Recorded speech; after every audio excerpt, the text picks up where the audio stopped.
1절에서 11절까지 말씀 함께 교독하시고 마지막 절은 다 같이 읽도록 하겠습니다. 신약성경 고린도전서 15장 1절에서 11절까지 말씀입니다. 형제들아, 내가 너희에게 전한 복음을 너희에게 알게 하노니 이는 너희가 받은 것이요 또 그 가운데 선 것이라. 너희가 만일 내가 전한 그 말을 굳게 지키고 헛되이 믿지 아니하였으면 그로 말미암아 구원을 받으리라. 내가 받은 것을 먼저 너희에게 전하였노니 이는 성경대로 그리스도께서 우리 죄를 위하여 죽으시고 장사 지낸 바 되셨다가 성경대로 사흘 만에 다시 살아나사 게바에게 보이시고 후에 12 제자에게와 그 후에 500여 형제에게 일시에 보이셨나니 그 중에 지금까지 대다수는 살아있고 어떤 사람은 잠들었으며 그 후에 야고보에게 보이셨으며 그 후에 모든 사도에게와 맨 나중에 만삭되지 못하여 난 자 같은 내게도 보이셨느니라. 나는 사도 중에 가장 작은 자라. 나는 하나님의 교회를 박해하였으므로 사도라 칭함 받기를 감당하지 못할 자니라. 그러나 내가 나 된 것은 하나님의 은혜로 된 것이니 내게 주신 그의 은혜가 헛되지 아니하여 내가 모든 사도보다 더 많이 수고하였으나 내가 한 것이 아니요 오직 나와 함께 하신 하나님의 은혜로라. 함께 읽겠습니다. 그러므로 나나 그들이나 이같이 전파하매 너희도 이같이 믿었느니라. 아멘. 성경에는 별명이 붙어 있는 이 성경 본문들이 있습니다. 히브리서 11장에 이 별명은 믿음장이라는 별명이 붙어 있고, 우리가 얼마 전에 오랫동안 묵상했던 고린도전서 13장은 사랑장이라는 별명이 붙어 있습니다. 오늘부터 함께 묵상해야 되는 고린도전서 15장에도 별명이 붙어 있는데 부활장입니다. 무려 58절인데요. 아니, 우리가 고린도전서 보면서 믿음, 소망, 사랑이 중요하다 이렇게 말했는데, 그러면 믿음장도 있고 이 사랑장도 있는데 왜 소망장이 없는가 의문이 들지 않습니까? 소망장은 없고 대신 부활장이 이렇게 왜 있나 싶습니다. 아마도 우리의 소망이 무엇이고 어디에 소망이 있는지 가장 잘 드러나는 것이 부활의 교리를 통해서가 아닌가 저는 생각해 봅니다. 고린도전서 15장을 한 3번 정도에 걸쳐서 살펴볼 생각인데, 부활 교리를 통해서 그 속에 들어있는 우리의 소망이 무엇인지 함께 묵상해 보려고 하는데, 오늘은 그 첫 번째 시간입니다. 바울은 1절에서 너희에게 전한 복음을 너희에게 알게 하노니 이렇게 시작합니다. 바울은 고린도 교인들에게 이 한 번도 들어보지 못한 완전히 새로운 무언가를 주고 있다 이렇게 말하지 않습니다. 너희에게 이미 내가 전했던 복음을 다시 한번 알게 한다 이렇게 말씀합니다. 이미 알고 있을 뿐만 아니라 너희가 이미 그것을 붙들고 살아내고 있는 복음을 다시 한번 확인시켜 주고 싶다 이렇게 말씀하고 있습니다. 신앙생활은 사실 복잡하거나 어려운 것이 아닙니다. 이미 알고 있는 것을 잘 기억하고 잘 누리기만 하면 그것으로 충분합니다. 무엇을 기억하고 무엇을 누리면 되냐면 3절과 4절에서 2가지만 기억하면 되는데, 하나는 성경대로 하나님의 아들 예수께서 우리의 죄를 위하여 죽으셨다 하는 사실 하나 하고, 또 하나는 죽으셨던 그분이 이 성경 말씀 그대로 사흘 만에 살아났다 하는 이 2가지 사실을 잘 믿고 누리기만 하면 된다고 말씀하고 있습니다. 하지만 이 2가지를 헛되이 믿지 않는다면 반드시 구원을 얻겠지만, 2절에서 반대로 이 2가지를 잊어버리고 누리지 못한다면 다른 많은 것을 갖고 있다 할지라도 절대로 구원을 누릴 수 없다는 말을 하고 있습니다. 큰 성공을 한 사람이 있어서 누군가 가서 성공의 비결을 물어보았더니 그분이 말합니다. 저 하나 살린다고 아내가 죽을 고생을 했습니다.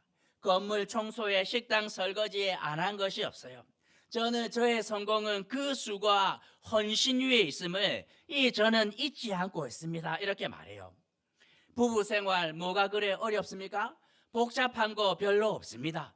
이미 다 아는 것들 그거 붙들고 살아가기만 하면 부부 관계에 큰 어려움이 생기지 않아요. 아내가 또 남편이 날 많이 사랑하고 날 위해 많은 수고를 했구나.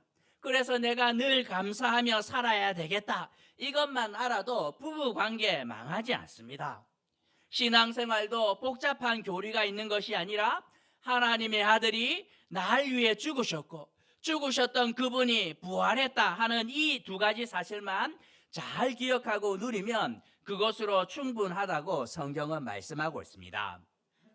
구한말 선교사들을 통해서 이 한국 교회 가운데 하나님의 복음이 이렇게 들어왔는데 그들을 살려낸 것은 복잡한 그런 교리가 아니었습니다. 선교사들이 왔는데 선교사들도 서툴러요. 알고 있는 것은 많이 있지만 한국말로 풀어내야 되는데 복잡한 교리를 풀어낼 수가 없습니다. 듣는 사람들도 마찬가지였어요. 양반들은 좀 나을 수 있지만 평민들이나 그렇지 않은 사람들은 문맹으로 글도 모르는 평범하다 못해 천한 이들에게 이 한국말이 서툰 선교사들이 무언가를 전해야 되는데 복잡한 교리를 전할 수 없습니다. 하지만 아주 단순하고 중요한 교리 두 가지를 전했는데 천주의 아들이 당신을 위해서 죽었습니다 하는 사실이었습니다. 임금님의 아들이 천민을 살리기 위해서 그 왕궁을 떠나서 죽는다 하는 것은 상상할 수도 없습니다.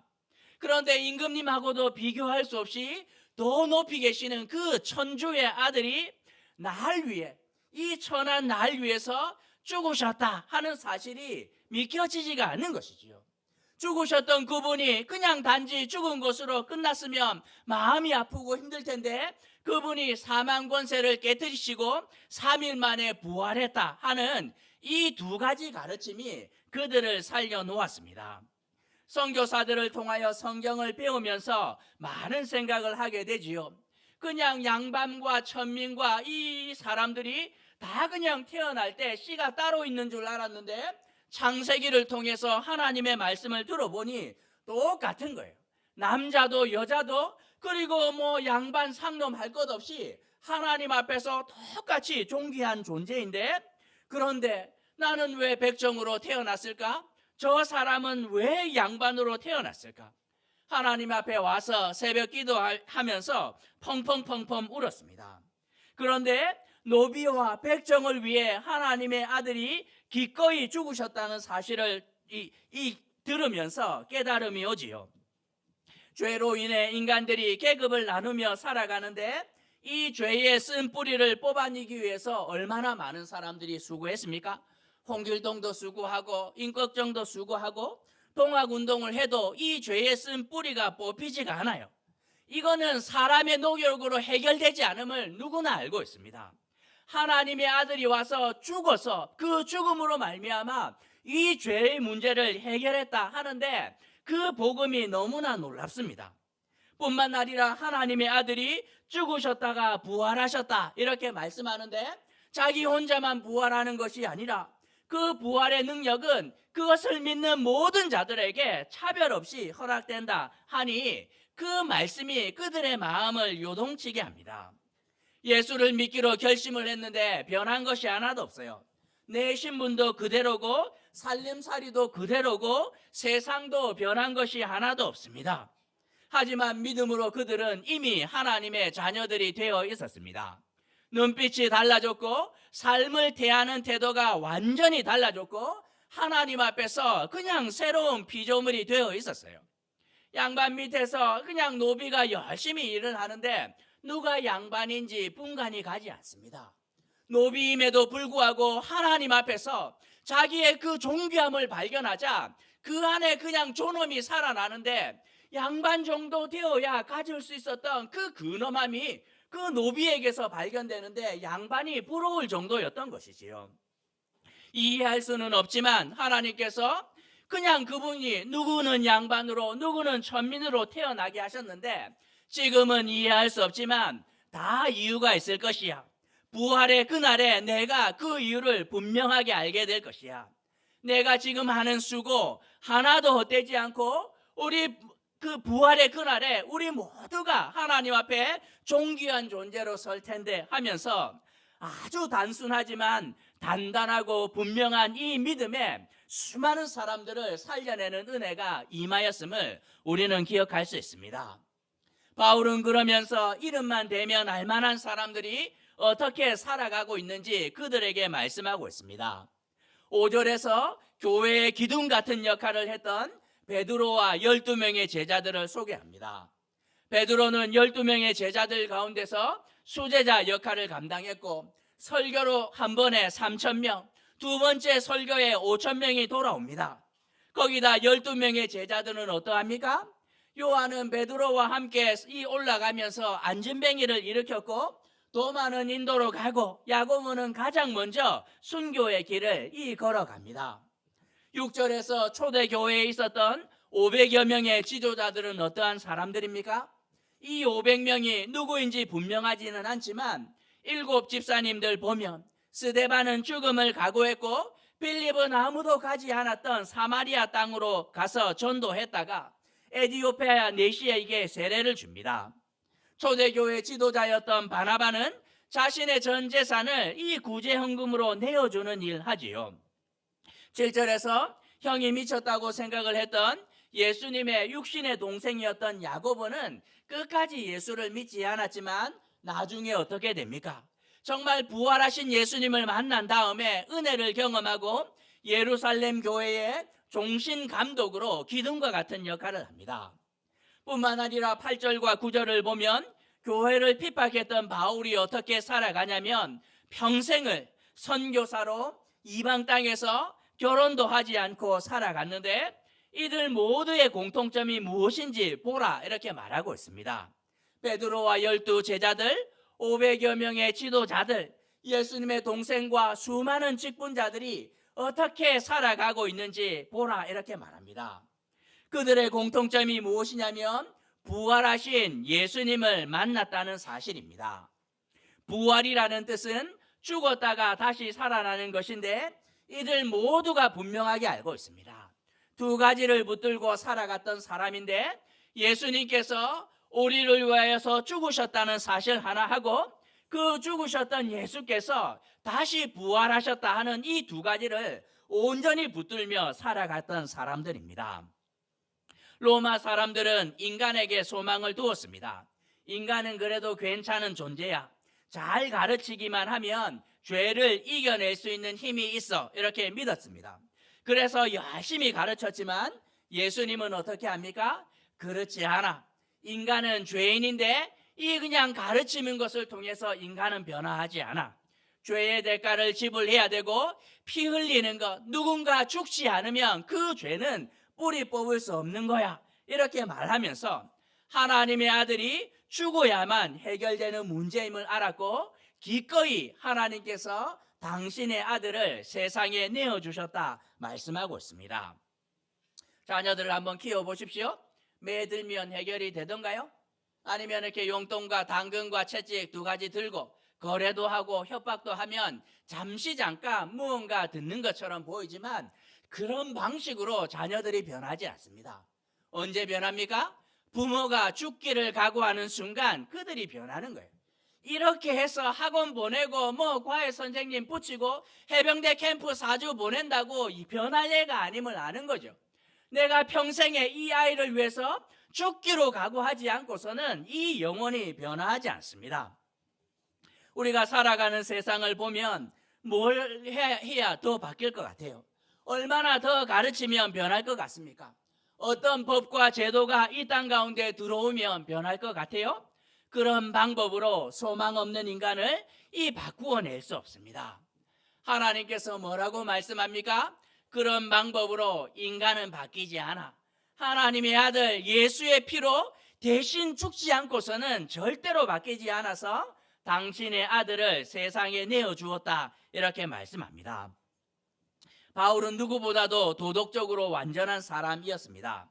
그는 아주 경건했고 죄를 멀리했으며 사람의 눈에 완전한 사람처럼 보였습니다. 하지만 다메섹에서 하나님의 아들 예수님을 만났는데 너무나 창피하지요. 완전하신 하나님의 아들 앞에 섰는데 자신이 너무 초라했고 자신이 했던 수많은 열심이 하나님 앞에서 아무런 소망이 없음을 발견합니다. 베드로도 똑같지 않았습니까? 예수님의 말씀을 따라 그물을 던져서 고기 잡았을 때 그 많이 잡힌 그 고기, 기적을 통하여서 예수님을 통하여서 하나님의 신성이 드러나자 깜짝 놀랍니다.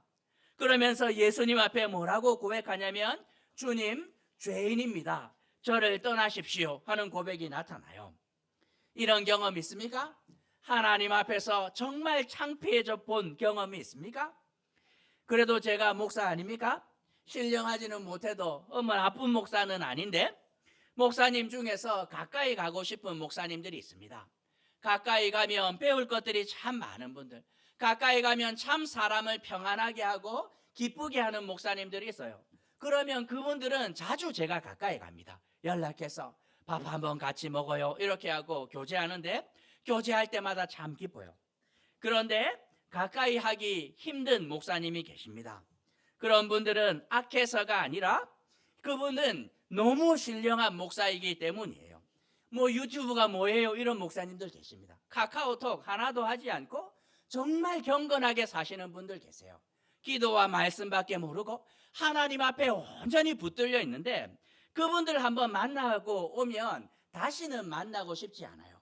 왜냐하면 그분들은 참 이렇게 저와 구별된 삶을 살아가시는데 제가 그분들의 거룩함에 때를 묻히는 것 같아서 그분들을 지켜주기 위해서 연락을 안 합니다. 그냥 제가 만나면 그분들의 거룩함을 깨트리는 것 같아서 12명의 제자들이 3년 동안 예수님과 함께 지내면서 이 예수님을 경험합니다. 참 예수님 대단하다, 참 훌륭하신 분이야 하면서 가까이 지냈는데 부활하신 예수님을 만나는 순간 그 생각이 싹 바뀝니다. 예수님이 하나님의 아들이셨는데 이분은 우리의 도움을 받아야 되는 우리 같은 12명의 제자들과 함께 지낼 분이 아니야. 천사들의 수종을 받아야 하는 분이고 그분이 세상에 오셔서 우리 같은 것들을 제자로 삼으셨다는 것, 이게 그냥 말할 수 없는 일인 것이에요. 인간은 절대로 감당할 수 없는 죄의 문제를 당신의 죽으심으로 해결하시고 부활하셨다는 사실, 그것이 얼마나 은혜로운지 모릅니다. 바울은 부활하신 예수님을 보는 순간 그래도 내가 거룩하고 괜찮은 사람인 줄 알았는데 하나님의 아들 앞에 서는 순간 얼마나 창피했는지 모릅니다. 그 하나님의 아들이 날 위해서 죽으셨다가 부활하셨다는 사실이 얼마나 큰 은혜가 되는지 모릅니다. 그러니 이 예수님의 제자들도 500명의 사람들도 수많은 사람들도 어떻게 살아가냐면 나의 노력으로 살아가지 않습니다. 하나님 앞에서 그래도 나의 나된 것은 내 노력과 내 수고가 0.1% 정도 지분은 있습니다, 이렇게 주장하는 것이 아니라 하나님, 제가 열심히 수고했지만 모든 것이 하나님의 은혜입니다. 날 위해서 목숨을 바치신 예수 그리스도 말고는 자랑할 것이 하나도 없습니다 하고 그들은 고백하고 있습니다. 10절에서 바울은 고백합니다. 제가 누구보다 열심히 수고했지만 마땅히 해야 할 일을 했을 따름입니다 하는 고백이 전부라고 바울은 권면하고 있습니다. 살아가다 보면 사람의 열심이 얼마나 대단한지 가끔씩 볼 수 있습니다. 저희 동네 유명한 피아니스트 한 분 계신데 자녀 하나 피아니스트 만드는 일 절대로 쉽지 않아요. 한번 해보십시오. 자녀가 몸과 마음만 건강한다고 되는 일이 아닙니다. 그런데 이 우리 동네에 있는 피아니스트는 태어났는데 손가락이 4개밖에 없습니다. 양쪽에 2개가 전부이고, 그런데 이 딸을 유명한 피아니스트로 만든 어머니가 계십니다. 손가락에만 문제 있는 것이 아니라 무릎 아래로 다리가 없기 때문에 페달을 제대로 밟을 수가 없어요. 거기다가 육체에만 문제가 있는 것이 아니라 악보를 읽을 수도 없는 아이였는데 오롯이 어머니의 열심만으로 유명한 피아니스트로 만들었습니다. 건반 하나를 누는 데만 7개월이 걸렸는데 포기하지 않고 하루에 10시간을 연습시켰어. 이분이 와서 연주회 하고 나면 이분을 칭찬하는 것이 아니라 수많은 사람들이 이 사람이 서기 위해서 그 뒤에서 어머니가 얼마나 열심히 수고했는지 다 기억합니다. 인간의 수고가 참으로 대단하지요. 로마 제국의 중심에는 사람의 열심과 수고가 있었습니다. 3명의 현인이 있었고 수많은 용맹한 장군들이 있어서 그 제국을 만들었습니다. 성공한 회사 가보면 그 중심에는 개국 공신들이 있기 마련이고, 대형 교회 가보면 그 중심에 교회의 기틀을 잡고 성장을 주도한 탁월한 분들의 수고가 반드시 그 가운데 있어요.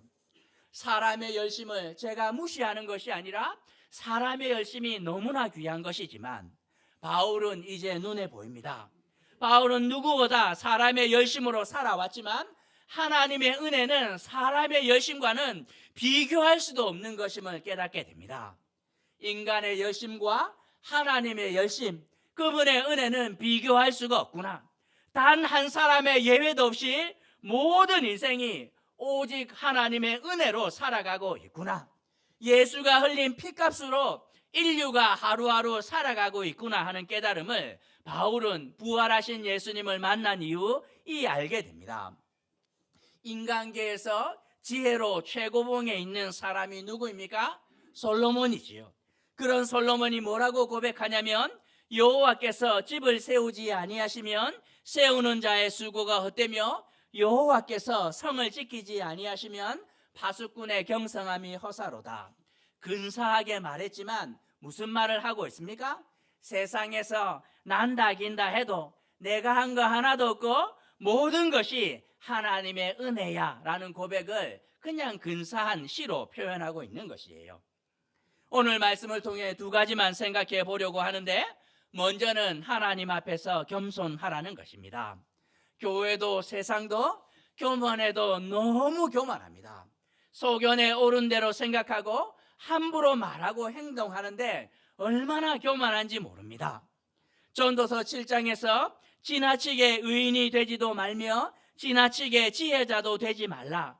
어찌하여 스스로 패망하게 하겠느냐, 이렇게 말씀합니다. 세상에 너무 큰 소망을 두면 안 됩니다. 사람이 의로워봐야 얼마나 의롭겠습니까? 사람이 지혜로운다 한들 얼마나 지혜롭겠습니까? 신대원 다닐 때 늘 1등 했던 전도사님이 있습니다. 명문대 나오지도 않았는데도 이 130명 가운데 늘 1등 하셨어요. 명문대생들 다 제치고 독보적으로 1등 하셨던 분, 저하고 참 친했습니다. 근데 이분이 2학년 마치고 휴학을 하셨는데 저도 휴학을 했습니다. 물어봤습니다. 형님은 왜 휴학을 합니까? 저는 권고 휴학을 당해가지고 원치 않았지만 학교에서 억지로 휴학시켜서 이제 한 해 쉬어가야 되는 상황이었는데, 궁금해서 물어보았더니 본인은 그 권고 휴학은 아니고 원해서 휴학을 하신다고. 그래서 그분이 왜 휴학을 하시냐 물어보았더니 목사 후보생으로 평생 하나님의 말씀을 섬겨야 하는데, 그래도 이게 이 목사 후보생 가후가 있지, 내가 원어로 성경을 한번 일독해 봐야 되겠다 싶어서 휴학을 한다고. 그러고는 휴학하고 학교에서 하루 종일 히브리어와 헬라어로 그 신구약 성경을 그냥 독파하신 분이에요. 참 겸손하고 신실하고 옆에 있지만 참 존경하는, 많아봐야 1살 많은 형님이었는데 그래도 그분 만날 때마다 큰 은혜가 되었습니다. 결혼도 하시고 쌍둥이를 낳았다 하는 소식 듣고 참 행복했습니다. 그런데 얼마 있다가 소식을 들었는데 그분이 쌍둥이 자녀를 키우는데 뭔가 좀 이상해요. 아이들이 자라야 하는데 이제 몸은 자라는데 마음이 자라지 않습니다. 이 움직임이 원활하지 않고 쌍둥이 둘 다 평생에 이 감당치 못할 장애가 생겼고, 옆에서 한번 봤는데 이게 보통 사람이 지기 힘든 짐이었어요. 돌아서면서 참 하나님 너무하시다. 저분이 뭐 잘못한 거 없고 순수하게 하나님 앞에 살아가는데 왜 저런 일이 일어나나 마음이 참 답답했습니다. 저도 바빴으니 그냥 이렇게 한번 보고 지난 것이 전부였는데, 제가 매월 부산에 가서 한 번씩 설교해야 되는 일이 있었는데 어느 날 일이 생겨서 가지 못하게 되었고, 경남에 계셨던 그 형님에게 전화해서 형님 하루만 와서 설교해 주십시오. 그리고 그분이 와서 설교를 했는데 저는 그 설교를 듣지 못했으나 그 설교를 들었던 모든 분들이 저한테 전화해 주었습니다. 목사님, 그분이 설교하셨는데 큰 은혜가 되었다. 설교 내용이 무엇이냐 했더니 그분들이 저한테 설명을 해 주었습니다. 하나님 앞에서 피조물의 자리를 잘 지키라는 것이 주제였습니다. 그분이 하나님 앞에서 얼마나 울었겠습니까? 어쩌면 결혼하고 자녀를 안고 주님 앞에 나가서 많이 울었을 것입니다. 하나님, 우리 자녀는 왜 이렇게 해야 되나요? 다른 데는 다 건강하게 태어나는데 왜 하필 접니까? 이런 기도하지 않았겠습니까? 그런데 얻은 답이 하나였는데, 이 하나님은 하나님이시고 인간은 인간이라는 사실을 얻었다는 거예요. 그래서 자기는 하나님 앞에서 피조물의 자리, 사람의 자리를 잘 지키기로 한 것이 사명이다, 이렇게 설교하셨다고. 하나님이 어떤 가정에는 건강한 아이를 주실 때가 있고 다 이유가 있겠지요. 자기 가정에 어려움을 주실 때 분명한 하나님의 이유가 있다고 믿었다는 것입니다. 피조물의 자리에서 그냥 겸손하게, 다 이해는 되지는 않지만 하나님이 실수하지 않으신다고 그냥 믿는 것이 전부라고. 그리고 그분의 아들이 이 당신을 그냥 죽이기까지 날 사랑하신 결과가 이것이라면 믿음으로 기꺼이 받아들일 수 있다고 고백했다는 것이에요. 그리고 이분이 결심합니다. 길어야 70년 이렇게 하면 이게 자기에게는 소망이 있다고. 이 땅에서는 단 한 번도 보지 못했던 완전하고 온전한 자녀들의 모습을, 그 쌍둥이 딸의 모습을 하나님의 나라에서 볼 수 있을 것이라 자기는 기대한다는 거예요. 한 번도 건강하게 의사소통하고 정말 깊이 있게 뭐 할 수 없고 감정을 주지 못하였지만 영광스러운 하나님의 나라에 가면 이 아이들이 지금과는 비교할 수 없는 완전한 모습으로, 나도 완전한 모습으로 만날 때 이 땅에서 누리지 못했던 하나님의 영광스러운 은혜가 있다 하고 자신을 믿는다는 거예요. 그 이후에 직접 만나서 이분과 교제할 기회가 있었는데 보는 순간 표정에서 자유함이 느껴지는 거예요. 어려움이 있는 자녀를 품어내는 것이 때로는 나의 의가 되는데 이분에게는 그것이 하나도 공로가 아닙니다. 우리가 자녀 키우는 것이 일상인 것처럼 늘 기저귀 갈고 아이들에게 이 헬멧 씌워서 학교 보내는 것이 그냥 일상인 것이에요. 아무렇지도 않아요. 그냥 주님만 바라보는 것. 내 마음대로 안 되면 견디지 못하는 것이 우리가 살아가는 세상 아닙니까? 왜? 내 힘과 내 지혜로 모든 것을 할 수 있다고 믿었는데 마음대로 되지 않을 때 견디지 못합니다. 살아보십시오. 절대로 그렇게 되지 않습니다. 하나님 앞에서 우리 모두는 연약한 존재입니다. 이사야 40장에서 보라, 그에게는 열방이 통에 한 방울 물 같고 저울의 작은 티끌 같으며 섬들은 떠오르는 먼지 같으니, 이렇게 말합니다. 세상에서 난다 긴다 하고 노벨상 타고 이렇게 하면 대단해 보이지만 하나님 앞에 섰을 때 우리 모두는 그냥 통에 한 방울 물 같고 티끌 같으며 먼지같이 연약한 존재라고. 하나님께서 붙들어 주지 않으면 한순간도 살아갈 수 없는 존재이기 때문에 하나님 앞에서 인간의 자리, 피조물의 자리를 지키며 겸손하게 살아가야 된다고 바울은 권면하고 있습니다. 우리가 두 번째로 생각할 것은 우리의 모든 소망은 죽으시고 부활하신 예수님께 달려있다는 사실입니다. 신앙생활 어려운 것 아닙니다. 예수님께서 하늘 보좌를 버리시고 우리를 위해서 죽으시고 부활하신 바로 그 사건에 소망이 있음을 기억하고 그 믿음으로 하루하루 살아가면 충분합니다. 바울이 고린도전서 쓰면서 앞부분에서 뭐라고 말합니까? 나는 예수님이 십자가에 못 박히신 것 외에 아무것도 알지 않기로 작정하였다. 왜냐하면 그게 전부이기 때문이에요. 남편이 아내에게 와서 말합니다. 나는 당신이 날 위해서 희생하고 헌신한 거 말고는 아무것도 모른다, 이렇게 말해요. 자녀들이 어느 날 부모에게 와서 나는 엄마 아빠가 우리들을 위해서 수고한 것 말고는 관심이 하나도 없습니다 할 때 그들의 인생은 망하지 않습니다. 날 위해 아들을 아끼지 않은 분께서 죽었다가 부활하신 능력을 가진 그분께 우리의 소망을 두어야 되는 것 마땅하지 않습니까? 때로는 이 땅을 살아가며 이해할 수 없는 인생의 환경과 조건조차도 하나님께서 주시는 최고의 선물이라 믿어야 합니다. 제가 제대로 예수 믿기 전에 모든 것이 불만이었습니다. 왜 가난한 목사 밑에서 태어났는지, 자녀들 중에 왜 셋째로 이렇게 태어나서 그냥 이렇게 어려움을 겪는지, 왜 키가 168에서 그쳤는지, 지금은 더 키가 작으면 눈이라도 키우지, 왜 이렇게 막 이렇게 모든 것이 이렇게 어려우면 뭐 똑똑하기라도 하든지 모든 것이 불만이었습니다. 그냥 불평과 불만을 그냥 달고 살았는데, 예수를 제대로 믿고 난 다음부터 한 번도 의심한 적이 없습니다. 내가 처한 환경과 모든 조건이 최적화된 것으로 하나님께서 주셨구나. 하나님께서 꼭 맞는 최고의 선물로 아내도 주시고 자녀도 주시고 처가댁, 친가, 교회 모든 것 나한테 꼭 맞는 거 주셨구나. 하나님께서 내 인생을 직접 빚어가시는구나. 나는 그 사실을 믿기만 하면 되는구나 하는 이 믿음이 한 번도 흔들린 적이 없습니다. 큰 교회들이 보면 어울림교회는 뭐 별 볼 일 없는 작은 교회이지만 저와 비슷한 시기에 개척한 많은 목사님들 계신데 그분들에게는 부러움의 대상입니다.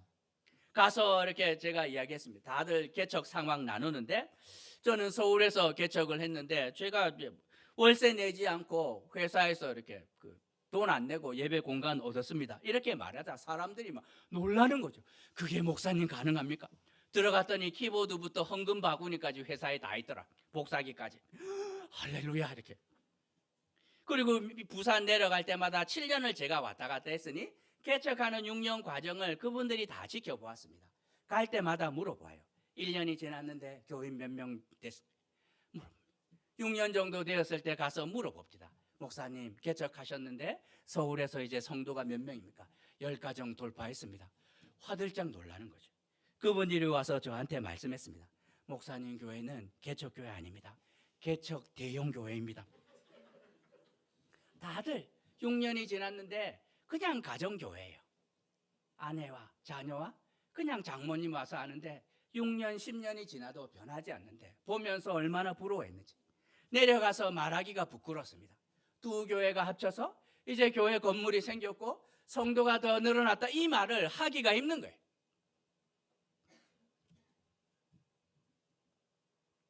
그런 분들 이렇게 막 부러움을 살 때마다 제 마음속에 갑자기 어느 순간 이상한 생각이 옵니다. 100번에 한 번 정도는 내가 좀 잘해서 그런 건가 하는 생각이 100에 한 번은 스물스물 올라오지만 깨닫게 되지요.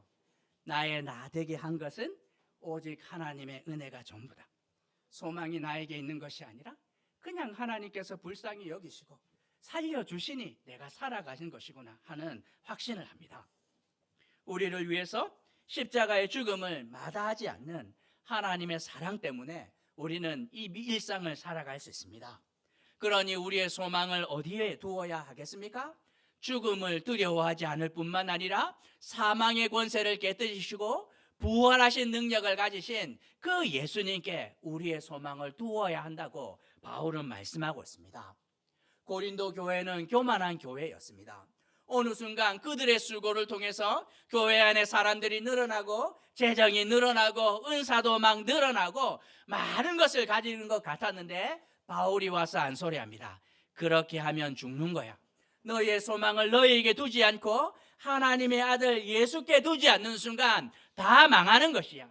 내가 너희에게 가르쳐 주었던 그 두 가지를 붙들어야 되는데 하나님의 아들 예수께서 너희를 위해서 죽으신 것과 사망을 깨뜨리시고 부활하신 예수의 부활을 믿지 않는 순간 너희는 그냥 망할 수밖에 없어 하고 경고하고 있습니다.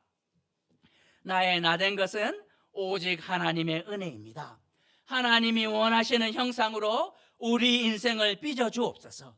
오직 날 위해 피 흘리신 십자가만을 바라보게 하옵소서 하는 이 믿음의 고백이 우리의 소망을 오직 하나님의 아들 예수께만 두고 하루하루 살아가도록 할 텐데, 믿음에서 낙오하지 않고 은혜로 우리를 세우시는 영광스러운 자리 가운데 어울린 가정 모두가 함께 설 수 있기를 주님의 이름으로 도전하는 것입니다.